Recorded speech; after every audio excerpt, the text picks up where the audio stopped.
Merchant of Venice William Shakespeare द्वारा करीब 1596 से 1599 के बीच में लिखा गया एक नाटक है। यह एक हैप्पी एंडिंग स्टोरी है। इस कहानी में शैरलॉक एक यहूदी व्यापारी है जो विक्टिम और विलेन दोनों ही है। शैरलॉक एंटोनियो की बातों से परेशान है, जो हमेशा उसको खून चुसवा सूदखोर कहकर चिढ़ाता था और अपने लालच और सूदखोरी की वजह से शैरलॉक एक विलेन भी था।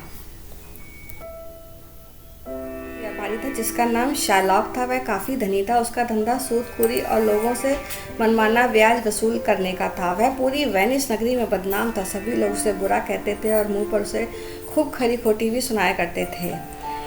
लेकिन शैरलॉक को तो इन बातों की जरा भी परवाह नहीं थी। वह तो एक साफ कहता था कि मैं किसी को बुलाने घर नहीं जाता। जिससे आवश्यकता होती है वह खुद चलकर मेरे पास आता है।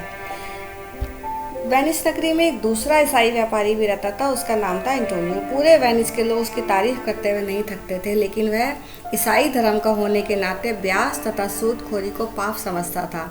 इसी वजह से शैरलॉक से वह बेहद नफरत किया करता था। कई बार उसकी मुठभेड़ शैरलॉक से हो जाती थी। वह उसे खूब खरी खोटी भी सुनाया करता था। वह शैरलॉक के मुंह पर उसे जोंक तथा खून चुसवा भी कहता था। एंटोनियो मुसीबत के दिनों में लोगों की सहायता कर दिया करता था और वह बगैर सूद के पैसे भी दे दिया करता था। उसके व्यवहार से शैरलॉक को बहुत गुस्सा आता था। वह मन ही मन सोचा करता था कि यदि कभी मौका मिला तो एंटोनियो को खूब अच्छी तरह से सबक सिखाएगा। एक बार की बात है, एंटोनियो का बहुत घनिष्ठ मित्र बेसोनियो उससे मिलने आया। एंटोनियो ने खूब अच्छी प्रकार उसकी खातिरदारी की। आखिर में उससे वहां आने की वजह पूछी। उसकी वजह पूछते ही एकाएक बेसोनियो निराश हो गया और बड़े ही गंभीर स्वर में बोला, मेरे दोस्त, क्या बताऊं, मैं एक बहुत कठिन समस्या में फंस गया हूं। बेसोनियो, तुम अपनी समस्या बताओ, मैं वादा करता हूँ यथा मुमकिन तुम्हारी मदद करूँगा। एंटोनियो ने कहा। वह मित्र ही का जो वक्त पर मित्र के काम ना आ सके। बेसोनियो झिझकते हुए कहने लगा, तुम्हारे इस नगर से थोड़ी दूर पर एक बड़ा टापू है जिस पर एक अमीर सौदागर रहता था। मैं बचपन से उसके घर आया जाया करता था। कुछ वर्ष पहले वह सौदागर अपनी पूरी संपत्ति अपनी बेटी के नाम करके स्वर्ग सिधार चुका है। उसकी इकलौती बेटी ही उस सारी संपत्ति की मालकिन है। उस लड़की का नाम पोर्शिया है। क्योंकि बचपन से ही हम दोनों साथ साथ रहे हैं, इस प्रकार मैं और वह आपस में प्यार करते हैं। हम दोनों चाहते हैं कि हम लोग विवाह बंधन में बंधकर एक हो जाएं ताकि फिर अलग ना हो सकें। अरे, यह तो बड़ी प्रसन्नता की बात है दोस्त, और तुम इस बात को समस्या कह रहे हो? एंटोनियो ने कहा। समस्या है मित्र, बड़ी कठिन समस्या है। उसके सम्मुख मेरी हैसियत दो कौड़ी की भी नहीं है। कहाँ मैं कंगाल तथा फटेहाल व्यक्ति हूँ, कहाँ वो इतनी धनवान। बताओ, ऐसी स्थिति में मैं पोर्शिया को अपनी पत्नी बनाने के बारे में सोच भी कैसे सकता हूँ? किंतु मजबूरी यह भी है कि मैं उसे किसी भी हालत में छोड़ भी नहीं सकता, क्योंकि वो भी मुझे बेहद प्रेम करती है। अब स्थिति यह हो गई है कि ना उसे छोड़ते बन रहा है, ना ही उसे अपनाते बन रहा है। यदि तुम कुछ धन देकर मेरी सहायता कर सको तो तुम इस बात के लिए व्याकुल हो? एंटोनियो ने कहा। मुझे बताओ, तुम्हें कितने पैसे की आवश्यकता है? उसने कहा, कम से कम मुझे 3000 दुकैत चाहिए। 3000 दुकैत का नाम सुनकर एंटोनियो गहरी सोच में पड़ गया। हालांकि एंटोनियो के लिए 3000 दुकैत कोई बड़ी बात नहीं थी, लेकिन उसके सामने जो समस्या खड़ी हुई थी वो ये थी कि इस समय नकदी के नाम पर उसके पास केवल 500 दुकैत थे। एंटोनियो ने कहा, मित्र, तुम तो जानते हो मेरी पूरी संपत्ति सामुद्रिक व्यापार में लगी हुई है। इस वक्त मेरे पास केवल 500 दुकैत है। शेष रकम जुटाने के लिए हमें नगर में पता लगाना पड़ेगा कि उधार कौन कौन दे सकता है। काफ़ी सोच विचार के बाद एंटोनियो को एक उपाय सोचा और बेसोनियो को लेकर वह सीधा शैरलॉक के निकट पहुंचा। शैरलॉक अपने धंधे का तजुर्बेकार व्यक्ति था। उसने एंटोनियो का चेहरा देखते ही भांप लिया कि वह किस लिए उसके पास आया है। वह मन में बड़ा खुश हुआ। दरअसल उससे ऐसे ही मौके की तलाश थी। उसने मन ही मन सोचा, अगर आज एंटोनियो उसके चंगुल में फंस गया तो वह अगले पिछले सभी बदले चुका लेगा। एंटोनियो के साथ बेसोनियो भी गया था। शैरलॉक एंटोनियो को ध्यान से देखते हुए कहने लगा, कहो एंटोनियो, कैसे आए? यह मेरा मित्र बेसोनियो है, इसे 3000 दुकैत की आवश्यकता है। उसने बेसोनियो की ओर इशारा करके कहा।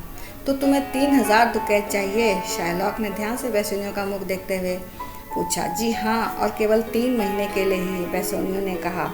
तो तुम्हें 3000 दुकैत 3 माह के लिए चाहिए और एंटोनियो तुम्हारा जमानती होगा।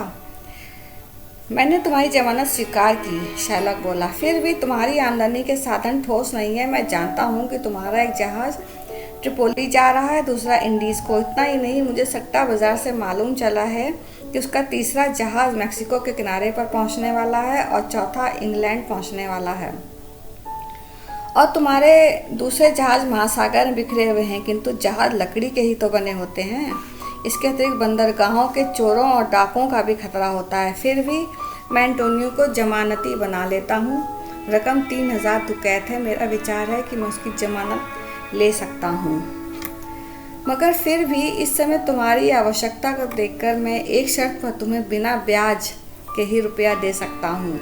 शर्त यह है कि यदि 3 माह के अंदर अंदर तुम मेरा कर्ज ना चुका सके तो मैं तुम्हारे शरीर के जिस हिस्से से चाहूँगा 1.5 सेर मांस उतार लूँगा, उसने कहा। सुनकर एंटोनियो को तो क्रोध बहुत आया, मगर किसी प्रकार वह अपने गुस्से को सहन कर गया। उसे पूरा विश्वास था कि माल से भरे उसके जहाज कुछ ही रोज़ में विदेशों से आ जाएंगे और 3 महीने से पहले वह शैलॉक का कर्जा लौटा देगा। इसलिए वह शर्त को स्वीकार करने पर विवश होते हुए बोला, मुझे तुम्हारी शर्त स्वीकार है। शैलॉक ने तुरंत ही इस आशय का शपथ पत्र बनवाया और कहा उस पर एंटोनियो से हस्ताक्षर करवाने को। एंटोनियो ने हस्ताक्षर कर दिए। फिर भी उसने गिनकर 3000 दुकैत एंटोनियो के हवाले कर दिया। लो दोस्त, एंटोनियो ने वह रुपये फौरन ही अपने दोस्त बेसोनियो के हवाले करते हुए कहा, अब धूमधाम से अपनी बारात पोर्शिया के घर ले जाओ, और हाँ, अपनी पत्नी को मेरी शुभकामनाएं ज़रूर देना।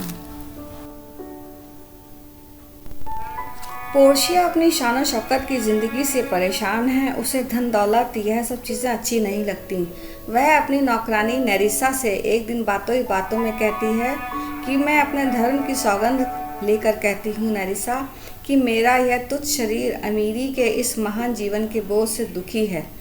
नेरिसा उसके जवाब में बोली, प्रिय, यदि आपका दुर्भाग्य भी उतना ही ज़्यादा होता जितना कि आज सौभाग्य है, आप तब भी उतनी ही दुखी होती जितना दुखी आप खुद को आज महसूस करती हैं। वे लोग भी जिनके पास जीवन यापन के लिए बहुत कुछ है, जीवन से उतने ही दुखी हैं जितने कि वे व्यक्ति जिनके पास खाने के लिए कुछ भी नहीं है। इसलिए अमीरी और गरीबी के बीच की यह स्थिति होना निश्चय ही बड़ी खुशी की बात है।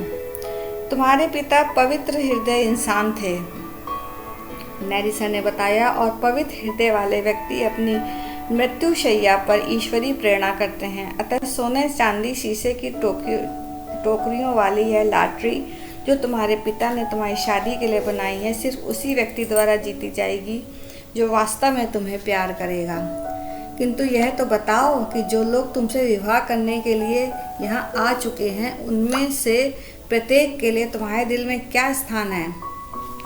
पोर्शिया ने कहा, सबसे पहले तो नेपल्स के राजकुमार हैं। वह अपने घोड़े की बात करने के अलावा और कोई बात ही नहीं करता। उसके पश्चात पैलेटाइन के राजकुमार हैं, जिसको भौहें सिकोड़ने के अतिरिक्त कुछ आता ही नहीं। फ्रांसीसी लॉर्ड मिस्टर लेबॉन हैं, जो हमेशा शेखी ही मारा करता है। स्कॉटलैंड के लॉर्ड के विषय में आपकी क्या राय है? नेरिसा ने सवाल किया। उसने उस अंग्रेज से अपनी कनपट्टी पर घूंसे खाए और कुछ भी नहीं किया। अब एक बात बताइए, नेरिसा ने कहा, आपको वेनिस के उस योद्धा का ध्यान है जो आपके पिता के समय यहाँ आया करता था? पोर्शिया ने कहा, हाँ, मुझे उसका ध्यान है। उसका नाम शायद बेसोनिया था। नेरिसा ने कहा, बिल्कुल सही, उसका नाम बेसेनियो ही था, और मेरा ख्याल है कि वह उन सभी मर्दों में आपके लिए सबसे सुंदर वर होगा। हाँ, मुझे उसका ध्यान आ गया तथा मैं उसे तुम्हारी तारीफ के लायक समझती हूँ।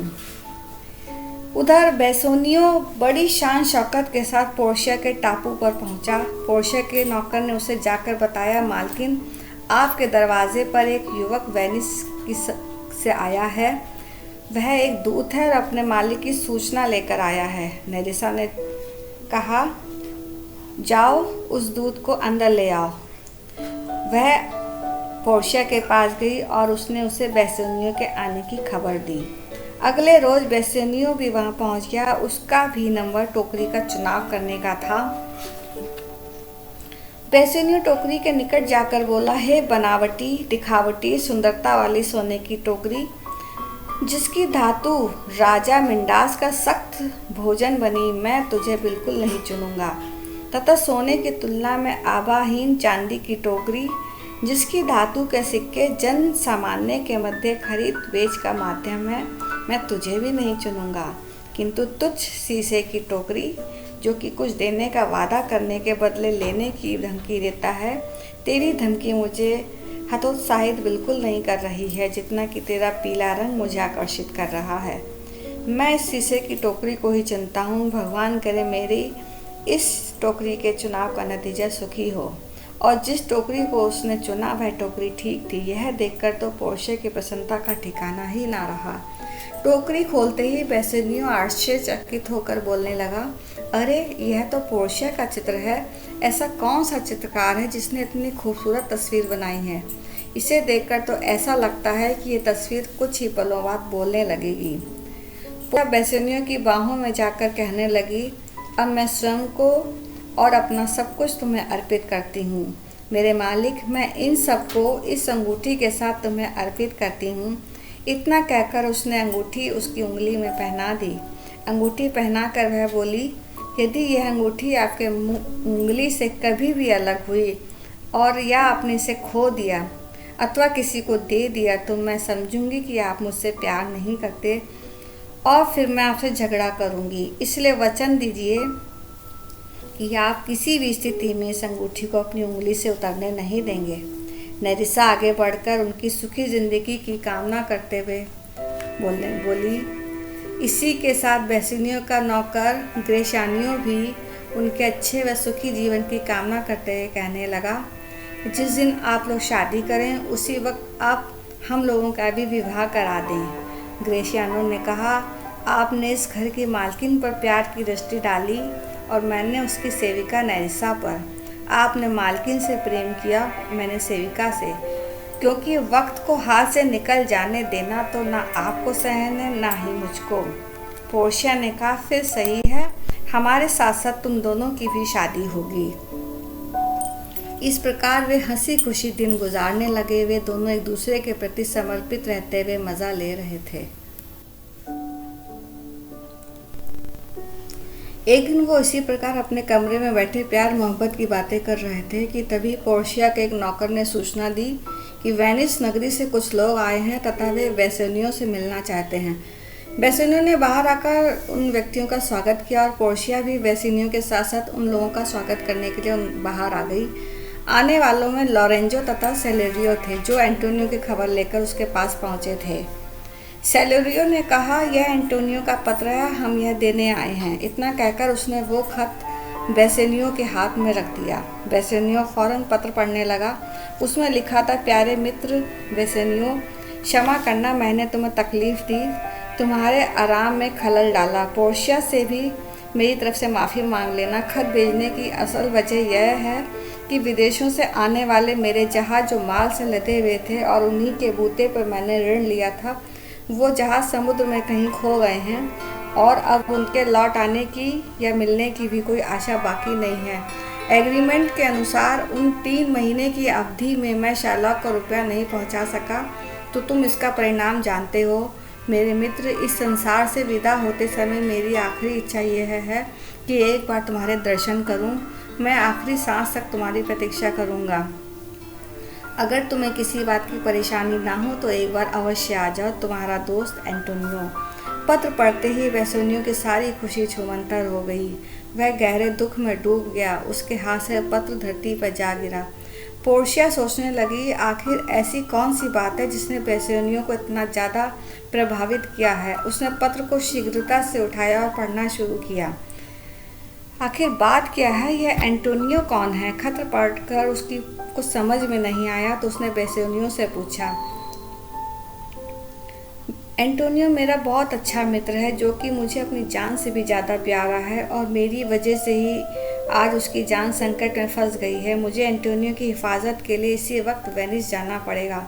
कहते कहते उसके नेत्रों में आंसू आ गए। आखिर बात क्या है, मुझे खुलकर बताओ, पोर्शिया ने उत्सुकता से पूछा। पोर्शिया, जिस वक्त मैंने सर्वप्रथम आपसे प्रेम प्रस्ताव रखा था तो मैंने साफ साफ आपको बताया था कि मैंने कितना धन अपने शान शौकत पर व्यय कर दिया है। जब मेरी हालत बहुत बुरी हो गई तो मैंने अपने एक प्रिय मित्र से कर्जा लिया था, वह भी तुम्हारे से विवाह करने के लिए। यह पत्र मेरे उसी मित्र के पास से आया है। फिर सेलोरियो ने कहा, एग्रीमेंट की म्याद पूरी हो चुकी है। यदि एंटोनियो उसे धन भी वापस करे तो अब भी कुछ फ़ायदा नहीं है। वह यहूदी उस धन को किसी भी स्थिति में स्वीकार नहीं करेगा। हमने उसे सौगंध लेकर यह कहते हुए सुना है कि जितनी धनराशि उसने एंटोनियो को उधार दी है, अगर उस धन का 20 गुना धन भी उसे दे दिया जाए तो भी वह उस धन की अपेक्षा एंटोनियो का मांस लेना ही पसंद करेगा। वह यहूदी का कितने पैसे का कर्जदार है? पोर्शिया ने पूछा। उसने तो मेरे वास्ते उस यहूदी से 3000 दुकैत लिए थे, बेसेनियो ने बताया। बस इतना सा? इससे पहले कि तुम्हारे मित्र का कुछ बाल बांका भी हो, तुम तुरंत वेनिस पहुंच जाओ, क्योंकि इस अशांत हालत में तुम यहाँ चैन से ना रह सकोगे। और तुम यहाँ से इस ऋण का 20 गुना ज़्यादा ले जाओ, और जब यह कर्ज अदा हो जाए तो उसे अपने साथ आप यहीं लेते आना, पोर्शिया ने कहा। ठीक है पोर्शिया, मैं तुरंत वहाँ जाता हूँ। जैसे ही मेरा काम खत्म होगा मैं वहाँ से तुरंत लौट आऊँगा। बेसेनियो खड़े पैर वेनिस के लिए रवाना हो गया। पोर्शिया बड़ी सूझबूझ वाली लड़की थी। उसने भी सोच लिया था कि उसे क्या करना है। बेसेनियो के रवाना होते ही उसने फ़ौरन मर्दाना वेश धारण किया और अपनी सेविका नेरिसा को भी पुरुष नौकर का वेश धारण कराकर वे दोनों तेज़ी से घोड़े पर सवार होकर चल पड़ी। पोर्शिया का लक्ष्य फ़ौरन वेनिस पहुँचना था। उधर वेनिस की कचहरी में एंटोनियो और शार्लक दोनों उपस्थित थे। इस अजीबोगरीब मुकदमे की कार्रवाई देखने के लिए हजारों व्यक्ति वहां मौजूद थे। शार्लक के पास एंटोनियो का हाथों का लिखा हुआ वही एग्रीमेंट था। वह बार बार भूखे भेड़िए की तरह उसे घूर रहा था।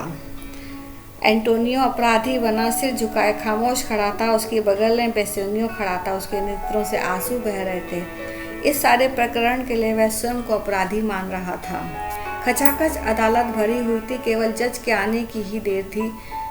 अदालत में काफ़ी शोर मचा हुआ था। लोग एक दूसरे से क्या कह रहे थे कुछ पता नहीं चल पा रहा था। इतने में ही जज वहां आए। उन्होंने आते ही पूछा, तो क्या एंटोनियो इस अदालत में उपस्थित है? उस यहूदी शार्लक को भी अदालत में हाजिर किया जाए। जज ने ऑर्डर देकर शार्लक को बुलाने की अनुमति दी। जज शार्लक से बोला, शार्लक, लोगों का विचार है और मेरा भी यही ख्याल है कि तुम बैर भाव का दिखावा उसी क्षण तक करोगे जब तक तुमको गोश्त काटने की आज्ञा नहीं मिल जाती।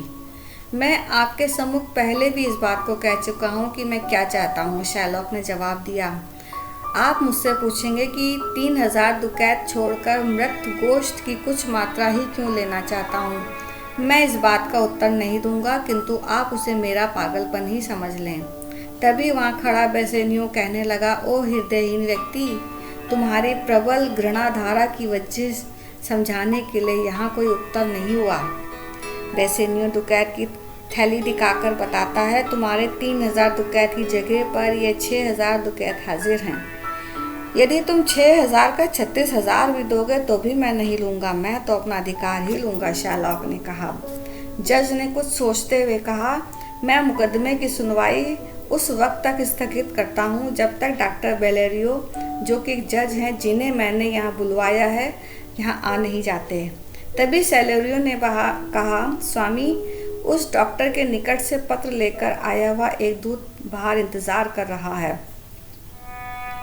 तभी जज ने आने वाले दूत से पूछा, क्या तुम पेडुआ से आए हुए डॉक्टर बेलेरियो के निकट से हो? नौरिशा ही दूत के रूप में थी। नौरिशा बोली, जी हाँ, हम दोनों वहाँ से आए हैं। डॉक्टर बेलो ने आपके लिए शुभकामनाएं भेजी हैं। जज ने नौरिशा से पूछा, बेलेरियो का यह खत नवयुवक जज की एक डॉक्टर की हमारी अदालत के लिए सिफारिश कर रहा है। नवयुवक के रूप में वह पोर्शिया थी।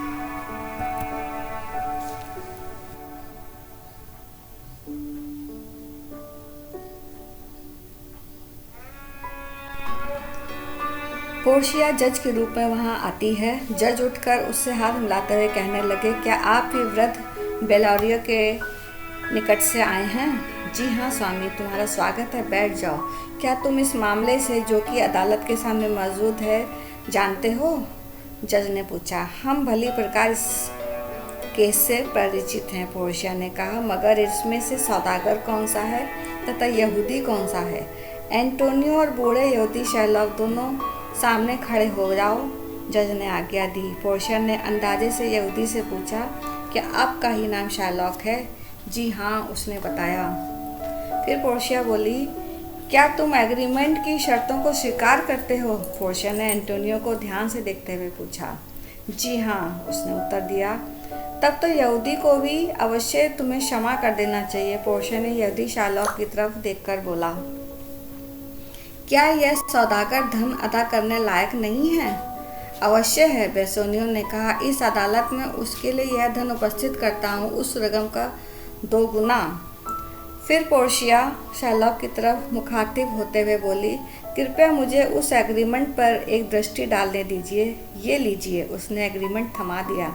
पोर्शिया उस एग्रीमेंट को ध्यान से पढ़ने लगी और बोली, शर्लॉक, तुमको तुम्हारे धन का 3 गुना धन भी मिल सकता है। अच्छा, इस एग्रीमेंट की वो मियाद तो पूरी हो चुकी है, पोर्शिया कुछ सोचने वाली मुद्रा में बोली, और इस एग्रीमेंट के अनुसार कानूनन इस यहूदी को 1.5 सेर गोश्त का दावा करने का अधिकार है, जिसे इसके एग्रीमेंट के द्वारा उस सौदागर के दिल के ज़्यादातर निकट वाले भाग से काटा जाना है।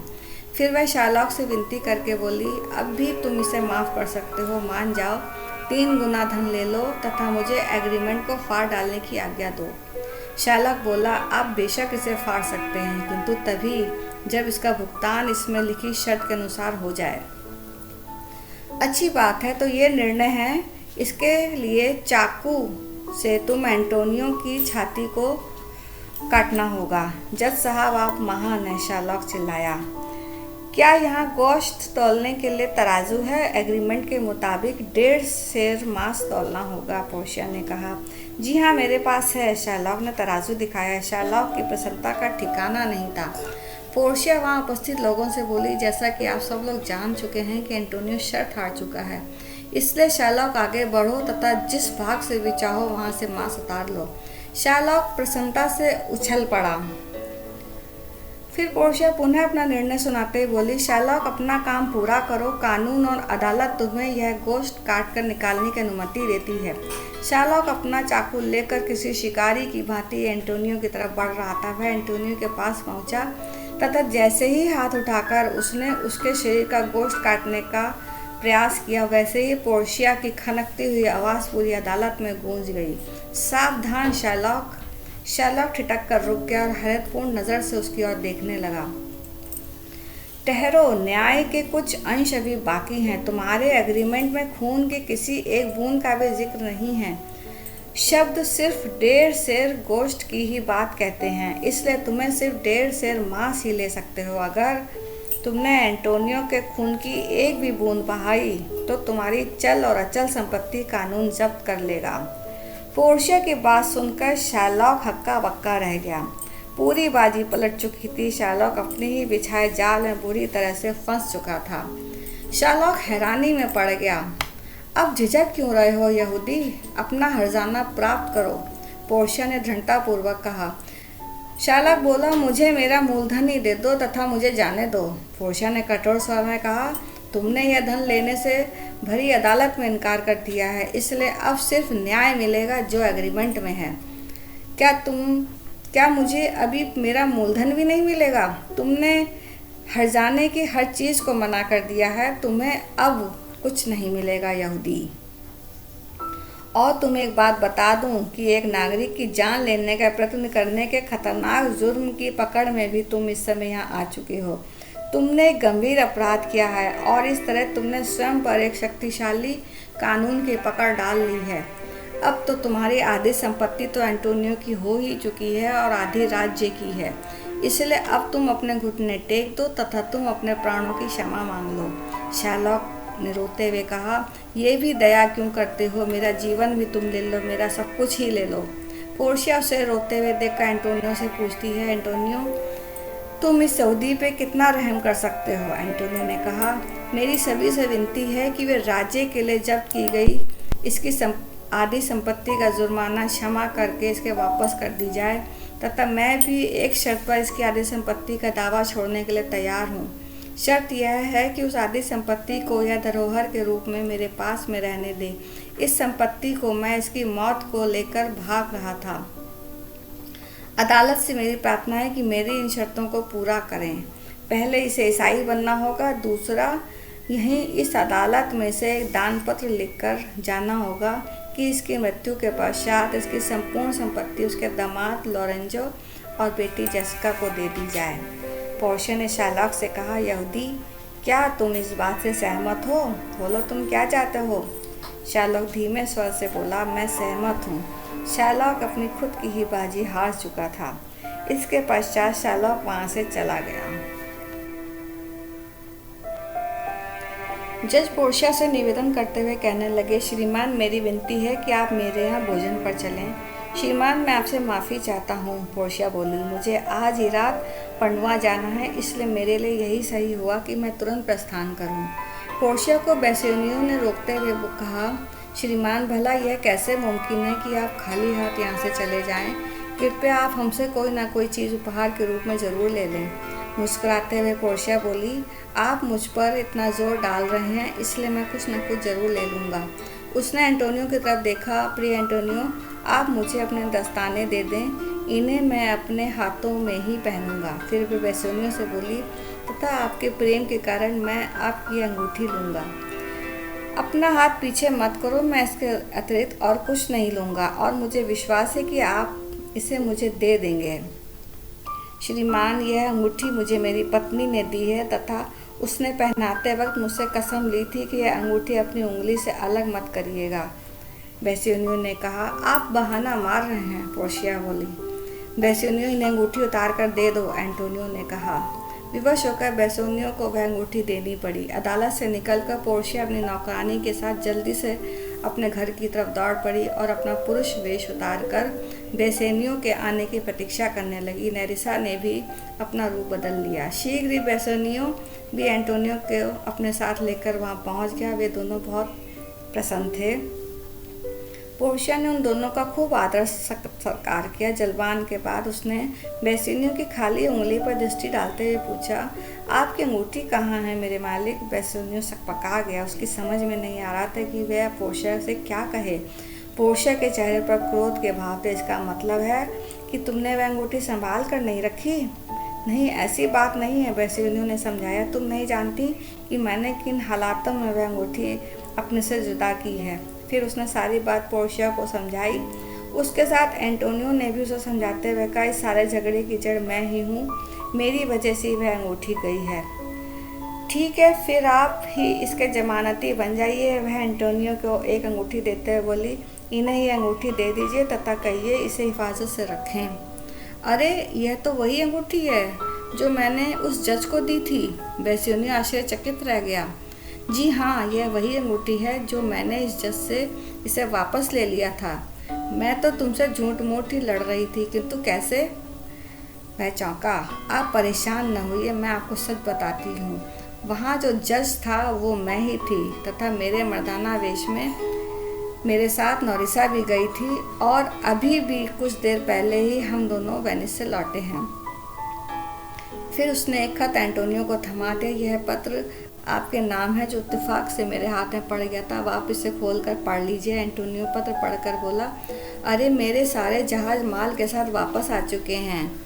आपने तो मुझे प्राणदंड ही नहीं बल्कि मेरे जीवन यापन का साधन भी लौटा दिया। तुम वहाँ जज बनकर बैठी रहीं तथा मैंने तुम्हें पहचाना ही नहीं। बेसनियो हैरान होकर कहने लगा। इस प्रकार अनेक शुभ समाचारों ने माहौल को प्रसन्नता पूर्वक बना दिया तथा सभी के चेहरे पर खुशी के भाव थे। सभी बहुत खुश थे। इस प्रकार यह कहानी समाप्त होती है। इस कहानी से यह पता चलता है कि इंसान को उतना ही कर्ज लेना चाहिए कि जितना वो आसानी से चुका सके।